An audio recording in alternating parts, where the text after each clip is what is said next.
পরে লাস্টে স্যার ভুল করে আমি একটা কথা বলে ফেলাইছি, আর একটা অভিশাপ দিয়া দৌড়াইয়া যখন শেষ প্ল্যাটফর্মে একবারে শেষ মাথায় ওখান পর্যন্ত গেছি, পরে আর দৌড়াইতে পারি নাই।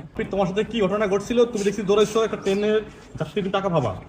এমন একটু হ্যাঁ, স্যারকে বলি স্যার আপনার ব্যাগ গুলো আমি দিয়ে আসি, ট্রেনের তুইলা দিয়ে আসবো, নাহলে ট্রেন মিস করবেন। হ্যাঁ। তো উনি আমার হাতে ব্যাগ উঠাই দিল।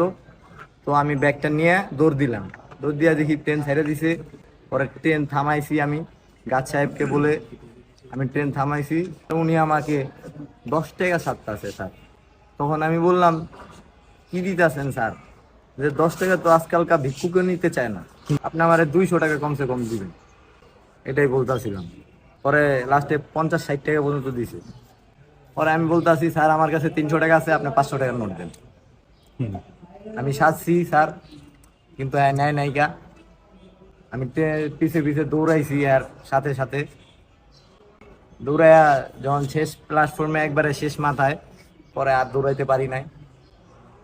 পরে লাস্টে স্যার ভুল করে আমি একটা কথা বলে ফেলাইছি, আর একটা অভিশাপ দিয়ে ফেলাইছি। কিন্তু এটা আমার করাটা ঠিক হয় নাই। চিল্লিগা সামান্য কিছু টাকার জন্য রাগের মাথায় আমি একজনকে অভিশাপ দিতে পারি না। আচ্ছা, আমার প্রশ্ন